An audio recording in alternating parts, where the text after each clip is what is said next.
नमस्कार।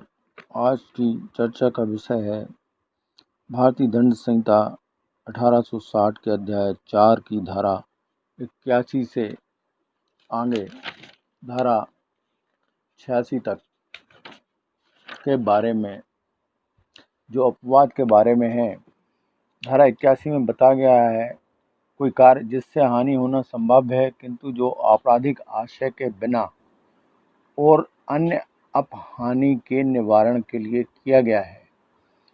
कोई बात केवल इस कारण अपराध नहीं है कि वह यह जानते हुए की गई है कि उसके करने से अपहानि होना संभव है। यदि वह अपहानि कारित करने के किसी आपराधिक आशय के बिना और व्यक्ति या संपत्ति को अन्य अपहानि का निवारण या परिवर्जन करने के प्रयोजन से सद्भावनापूर्वक की गई हो, तो उस दशा में वह अपराध नहीं होगी। जैसे आग, कोई बड़े अग्निकांड के समय आग फैलने से रोकने के लिए ग्रहों को जो वहां लाइन से बने हुए गिरा देता है, जिससे वह मानव जीवन या संपत्ति को बचाने के आशय से सद्भावनापूर्वक कार्य करता है। और वो महत्वपूर्ण पाया जाता है कि निवारण की जाने वाली हानि की प्रकृति की ओर इतनी आसन्न थी कि आ का कृत्य माफी योग्य है, तो आ उस अपराध का दोषी नहीं है। यहाँ पर अपहानि अर्थात हार्म शब्द से अभिप्राय क्षति, चोट, हानि, शक्ति आदि से है। जैसे पुलिस अधिकारी ने नगर पालिका की संपत्ति को बचाने के लिए, नगर पालिका के अध्यक्ष को बचाने के लिए सद्भावनापूर्वक वहाँ इकट्ठी भीड़ जो कि कोई आग लगाना चाहती थी, तो उससे बचाने के लिए गोली चलाता है, तो उसका कृत्य धारा 81 के अधीन आएगा। स्पष्ट है कि धारा 81 के अधीन स्वयं परिरीक्षण अर्थात सेल्फ प्रिजर्वेशन के सिद्धांत के संरक्षण का स्वरूप वाली बात है। जैसे युद्ध में वीर गति पाना एक उदाहरण है। धारा 81 के मुख्य तत्व इस प्रकार हैं। कार्य हानि करने के आपराधिक आशय से नहीं किया गया है। नंबर 1, कार्य हानि करने के आपराधिक आशय से नहीं किया गया है। दूसरा, सद्भावना से किया गया है। तीसरा, यदि कार्य बड़ी हानि को रोकने या बचाने के उद्देश्य से किया गया है। मैं धारा 81 से 86 तक के बारे में विस्तृत चर्चा करूंगा। उसके बाद परीक्षा में किस तरीके के प्रश्न आते हैं उनको उत्तर सहित व्याख्या करूंगा। अब धारा 82 के संबंध में समझते हैं। धारा 82 में बताया गया है कि 7 वर्ष से कम आयु के शिशु का कार्य कोई अपराध नहीं है जो 7 वर्ष से कम आयु के शिशु द्वारा किया जाता है। इस धारा का लाभ शिशु से अपराध कराने वाले उत्प्रेरक को नहीं मिलता है। उदाहरण के लिए 7 वर्ष से कम आयु के शिशु को कोई दूसरा व्यक्ति किसी के मकान में आग लगाने या किसी अन्य व्यक्ति को विष पिलाकर हत्या करने के लिए दुष्प्रेरण का कार्य करता है, तो वह व्यक्ति दुष्प्रेरक के अपराध के लिए दोष सिद्ध किया जाएगा और ऐसा माना जाएगा कि उसने उक्त कार्य को स्वयं किया हो। इसके बाद धारा 83 के संबंध में अपन पढ़ते हैं। 7 वर्ष से अधिक किंतु 12 वर्ष से कम आयु के अपरिपक्व समझ के शिशु का कार्य अपराध नहीं है जिसकी समझ इतनी परिपक्व नहीं है कि वह उस अवसर पर अपने आचरण की प्रकृति और परिणामों का निर्णय कर सके। यहाँ पर यह भी उल्लेखनीय है कि किसी फर्म के भागीदारों या सेवकों, वो फर्म संयुक्त परिवार की फर्म भी शामिल है, के द्वारा किए गए अपराध के लिए सामान्यतः उत्तरदायी नहीं ठहराया जा सकता।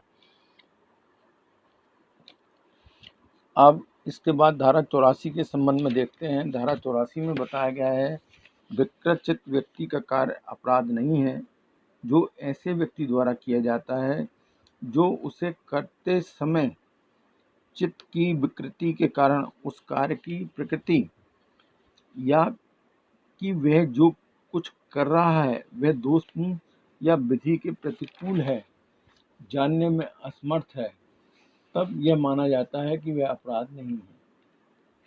धारा 84 के उपबंध के तहत विकृत व्यक्ति का कार्य एक तथ्य का प्रश्न है जो प्रत्येक मामले के तथ्यों और परिस्थितियों को दृष्टिगत रखते हुए अदालत द्वारा तय किया जा सकता है।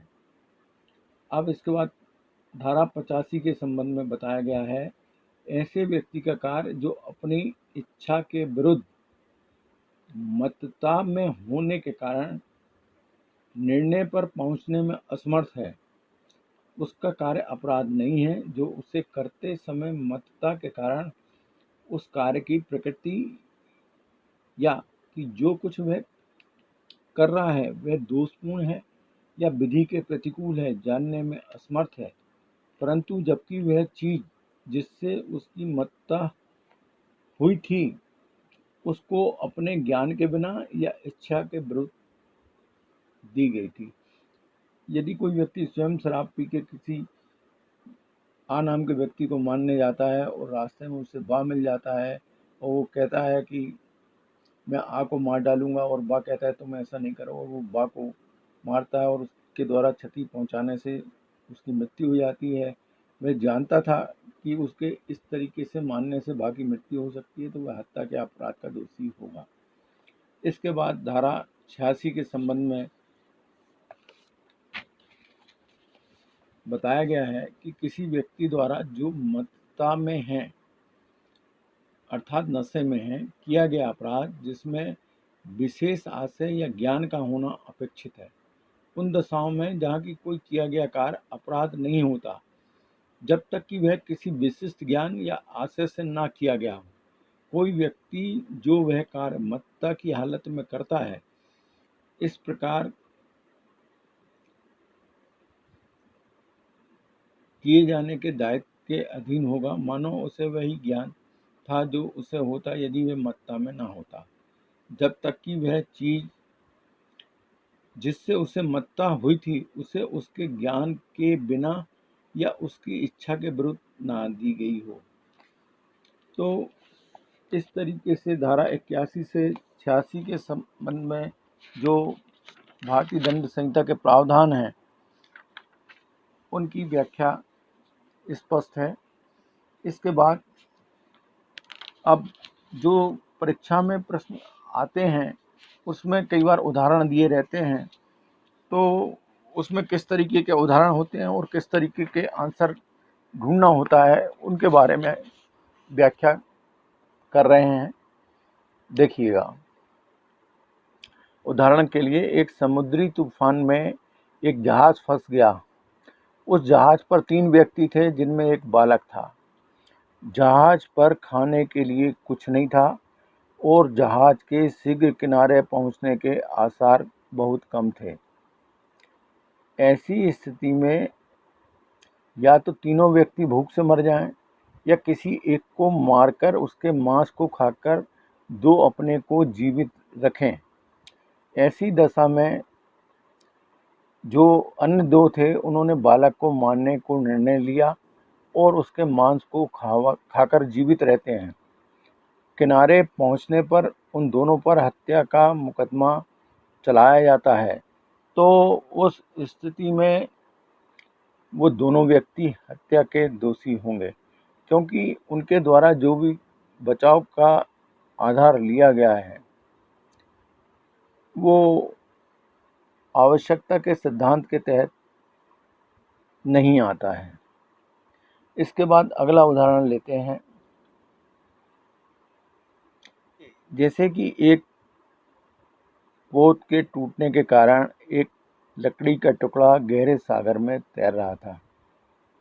2 व्यक्ति उसको पकड़ने का प्रयास कर रहे थे जो कि वहाँ सागर में थे। एक व्यक्ति ने दूसरे को धक्का दिया और वह डूब गया। तो जिस व्यक्ति ने धक्का दिया था उसके बारे में वह आपराधिक दायित्व से तो मुक्त नहीं हो सकता, किंतु क्षमा करने योग्य उसका अपराध विचार में लिया जा सकता है। इसके बाद अगला उदाहरण देखते हैं। एक विशिष्ट स्थान पर आग लगाई जाती है। आ ने इस आग को देखा और आग को फैलने से रोकने के लिए और मानव जीवन तथा संपत्ति की रक्षा के लिए वह दूसरे लोगों के घर गिरा देता है। इस संबंध में आ ने कोई अपराध नहीं किया, क्योंकि उसने यह कार्य अन्य व्यक्तियों और उनकी संपत्तियों और खतरनाक अपहानि से बचाने के लिए किया था। अब कई बार परीक्षा में प्रश्न आता है, 3-4 उदाहरण दिए जाते हैं। आवश्यकता के आधार पर प्रतिरक्षा के बचाव से संबंधित कौन सा मामला है? तो 3-4 मामलों के नाम दिए रहते हैं। DPP बनाम बियर्ड, आर बनाम लिपमैन, आर बनाम डंडले एंड स्टीफन। तो आवश्यकता के आधार पर प्रतिरक्षा अर्थात बचाव से संबंधित जो मामला है वो आर बनाम डडले एंड स्टीफन का मामला है। इसको प्रतिरक्षा से संबंधित मामले को बताया गया है और इसे आवश्यकता से संबंधित आधार का मामला बताया गया है। अब अन्य उदाहरण लेते हैं। अनेक व्यक्ति के जीवन की रक्षा के लिए किसी एक की हत्या करने की अनुमति आवश्यकता के आधार पर नहीं दी जा सकती।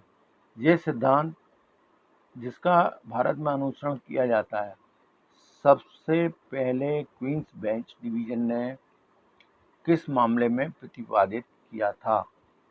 तो इसका उत्तर जो ऊपर बताया था वही है, आर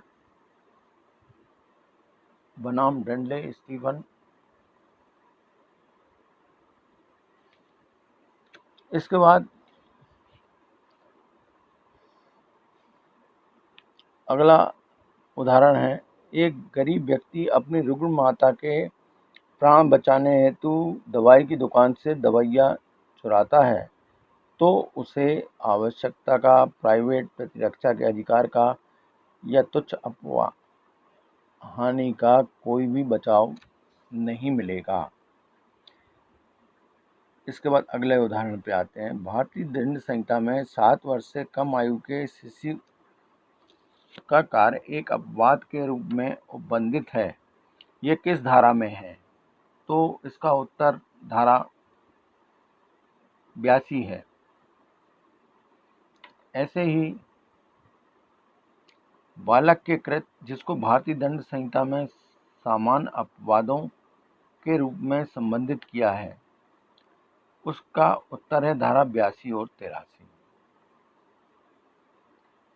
यहाँ समझने की बात है, शिशु के संबंध में जो धारा है, जो 7 वर्ष से कम आयु के शिशु के संबंध में है, वो धारा 82 है। जब बात बालक के कृत्य की आती है तो उसमें धारा 82 और 83 संयुक्त रूप से होती है। इसके बाद है भारतीय दंड संहिता की धारा 82 नियम प्रतिपादित करती है भागिक या अंशतः अक्षम का।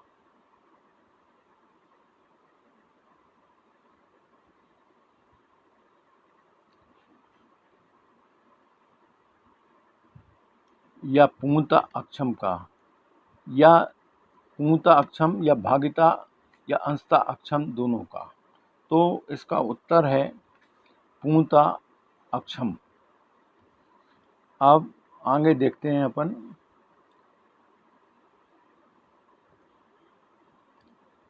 आ, जो कि 6 वर्षीय बालक है, बा को चोट पहुंचाने के आशय से धक्का देता है, जिसके परिणाम स्वरूप बा नीचे गिरता है और उसकी अग्रभुजा की हड्डी टूट जाती है, तब आ किसी भी अपराध का दोषी नहीं होगा।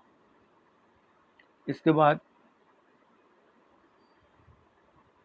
बताया गया है कि यदि 7 वर्ष से कम आयु का बालक किसी कारण से अपने पिता पर गोली चलाता है और उसके पिता की मृत्यु हो जाती है, तो क्या वह अपराधी होगा? इसका उत्तर है नहीं। स्पष्टता आपराधिक दायित्व से छूट पाने के लिए बच्चे की आयु 7 वर्ष से कम होना जरूरी है। धारा 82 एवं 83 में शिशु के कार्यों को अपराध न मानने का आधार शिशु द्वारा अपने कार्य का अर्थ व प्रकृति एवं परिणाम न समझ पाना महत्वपूर्ण है। अब इसके बाद जैसे प्रश्न बनता है, एक शिशु अपने कार्यों के सही या गलत होने को समझने में सक्षम माना जाता है यदि वह 7 वर्ष से अधिक परंतु 12 वर्ष से कम का है। यह प्रश्न कई बार परीक्षा में आता है। एक शिशु अपने कार्यों के सही या गलत होने को समझने में सक्षम माना जाता है यदि 7 वर्ष से कम उम्र का है, 8 वर्ष से अधिक किंतु 12 वर्ष से कम उम्र का है, 7 वर्ष से अधिक परंतु 14 वर्ष से कम उम्र का है। ऐसे 3-4 चीज़ें बता दी जाती हैं, तो उसका सही उत्तर है 7 वर्ष से अधिक परंतु 12 वर्ष से कम उम्र का। अब इसके बाद अगला प्रश्न जो है वो इस तरीके से आ जाता है कई बार कि भारतीय दंड संहिता के प्रावधानों के अंतर्गत किसी आयु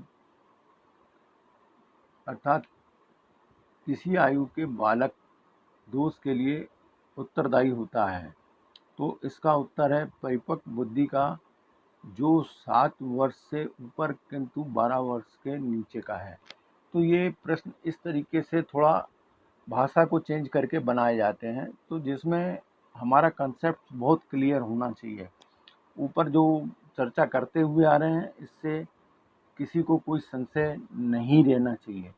संशय को दूर करने के लिए ही प्रश्नों को अलग अलग तरीके से जो पूछे जाते हैं उनको स्पष्ट करके बताया जा रहा है। इसके बाद जब अपराध गठित करने वाला कोई कार्य किसी 7 वर्ष की आयु के शिशु द्वारा किया जाता है, तो ऐसा शिशु समझा जाता है अपराध करने में सक्षम, अपराध करने में अक्षम या दोनों में से कोई नहीं। तो इसका उत्तर है दोनों में से कोई नहीं। ठीक है, ये कानूनी दृष्टि से बात है। इसके बाद अगला प्रश्न है, अपराध विधि के अंतर्गत निम्न में से कौन सा व्यक्ति चोरी करने के अपराध का अपराधी होगा? इसमें कोई बताया गया है एक मूढ़ 7 वर्ष से कम का बालक, 5 वर्ष से कम का बालक या अपरिपक्व 13 वर्ष का बालक। तो इसका सही उत्तर होगा अपरिपक्व 13 वर्ष का बालक।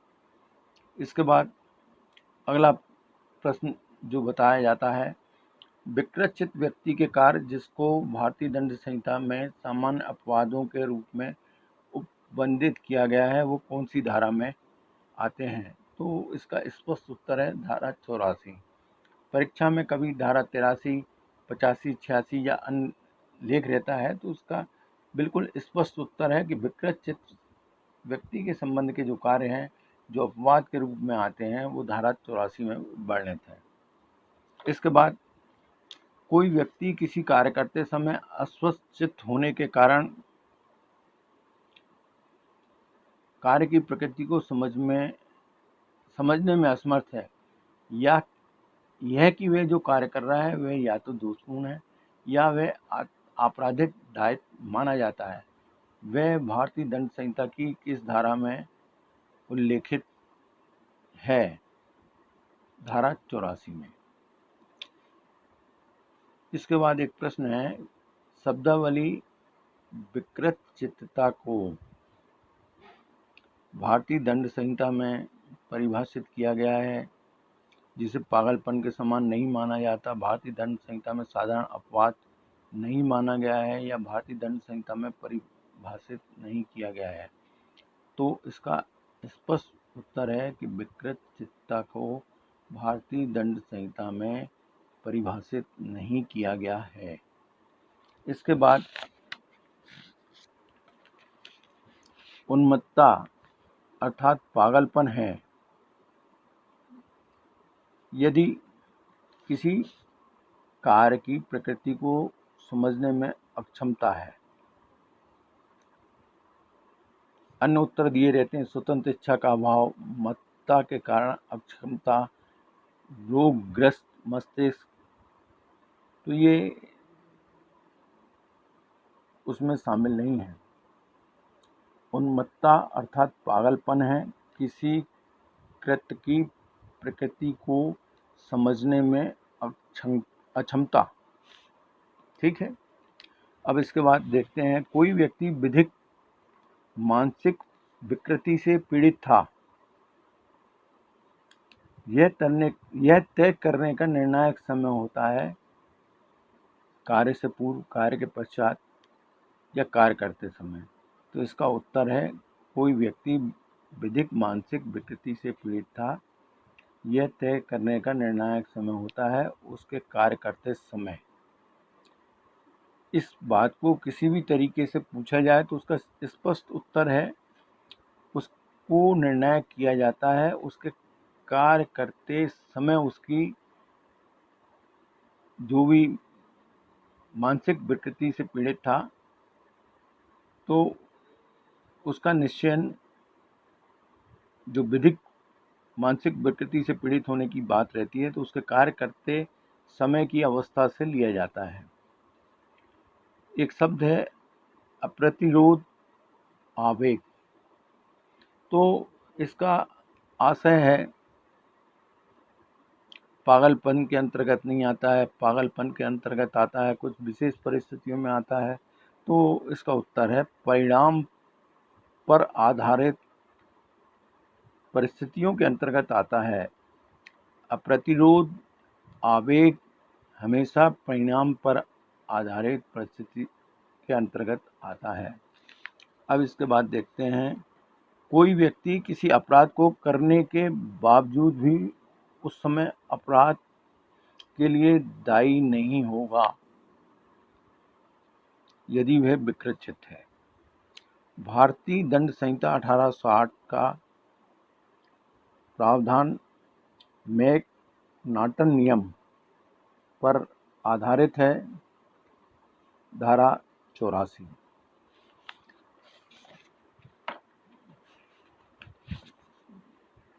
भारतीय दंड संहिता की धारा 84 का आधार है मैकनाटन नियम। अन्य नियम भी दिए रहते हैं, निकटता का नियम, संदिग्धार्थक नियम, अंग्रेजी नियम। तो धारा 84 का जो आधार है वो मैकनाटन नियम है। इसके बाद ये है, किसी भी व्यक्ति को मानसिक विकृति से पीड़ित होने का बचाव तब प्राप्त होता है जब वह मानसिक विकृति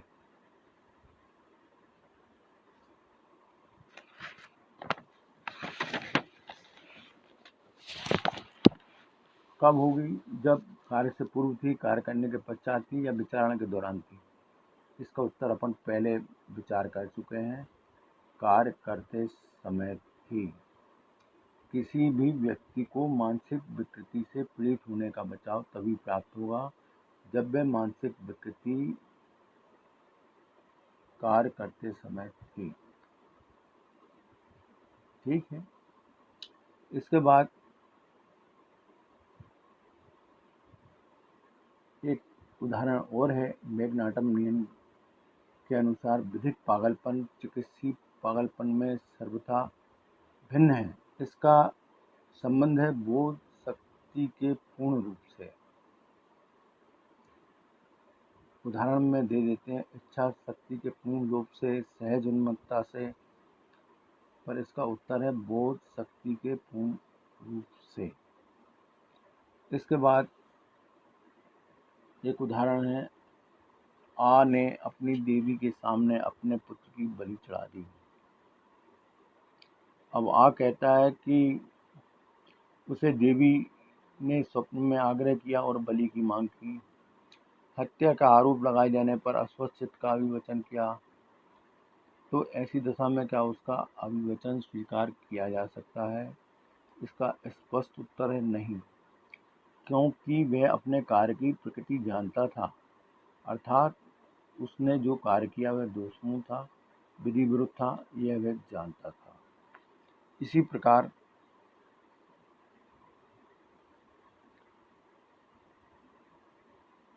आगे स्पष्ट कर रहे हैं धारा 85, जो भारतीय दंड संहिता के तहत अनैच्छिक मत्ता के आधार पर प्रतिरक्षा से संबंधित है। इसके संबंध में प्रश्न कई बार लैंग्वेज चेंज करके पूछ लेते हैं कि भारतीय दंड संहिता की किस धारा में अनैतिक मत्ता के आधार पर प्रतिरक्षा से संबंधित है। धारा 85, 86, 87 इस तरीके से बता देते हैं, तो इसका स्पष्ट उत्तर है धारा 85। अब ऐसे ही अगला प्रश्न होता है, मत्ता किसी अपराध के सदैव विरुद्ध बचाव होती है जबकि वह अनैच्छिक हो। मत्ता किसी अपराध के विरुद्ध सदैव बचाव होती है जबकि वह अनैच्छिक हो।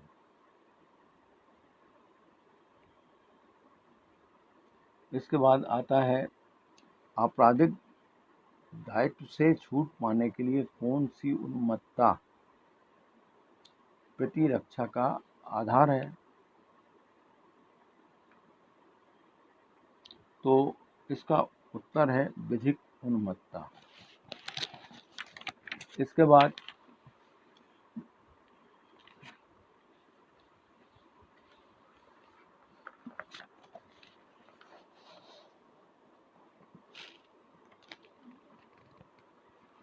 स्वेच्छा से शराब पिए हुए मत व्यक्ति का कार्य भारतीय दंड संहिता के अधीन आपराधिक दायित्व से मुक्ति प्राप्त नहीं है। ये बात अपने दिमाग में स्पष्ट कर लें, तो फिर हम बहुत सी जगह मत्ता के संबंध में बहुत निश्चित हो जाते हैं। इसके बाद ये है कि डायरेक्टर ऑफ पब्लिक प्रोसिक्यूशन बनाम बियर्ड का वाद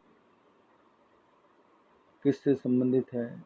तो इसका स्पष्ट उत्तर है, यह बात मत्ता के आधार पर प्रतिरक्षा से संबंधित है। डायरेक्टर ऑफ पब्लिक प्रोसिक्यूशन बनाम बियर्ड का वाद मत्ता के आधार पर प्रतिरक्षा से संबंधित है।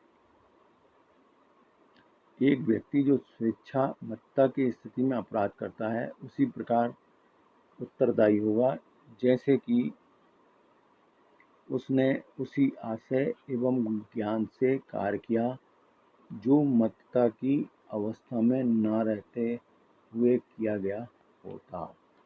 बहुत स्पष्ट हो जाना चाहिए, एक व्यक्ति जो स्वेच्छा मत्ता की स्थिति में अपराध कारित करता है उसी प्रकार दायी होता है कि जैसे उसने उसी आशय एवं ज्ञान से कार्य किया जो मत्ता की अवस्था में न रहते हुए किया गया होता। इसके बाद ये है वासुदेव बनाम पेप्सू-राज, AIR 1956 सुप्रीम कोर्ट का सूचक निर्णय किस बात पर आधारित है? तो इसका उत्तर है मद्यपान पर। इसके लिए कई बार वो अन्य आधार बता देते हैं, बालकृत पर, पागलपन पर, तो इसका सही उत्तर है मद्यपान पर। वासुदेव बनाम पेप्सू-राज AIR 1956 सुप्रीम कोर्ट का सूचक निर्णय मद्यपान पर आधारित है। अब इसके बाद धारा 87 के संबंध में जो नियम है वो वॉलेंटी नॉन फिट इंजुरिया नियम है, जो धारा 87 के संबंध में बताया गया है। अब इन धाराओं के संबंध में जो भी बातें बताई गई हैं, इनके संबंध में कोई डाउट हो तो अपनी बात कमेंट बॉक्स में कर सकते हैं या मोबाइल नंबर पर कर सकते हैं, जिसका समयानुसार शीघ्र निराकरण किया जाएगा। शेष बातें अगले वीडियो में करते हैं। नमस्कार।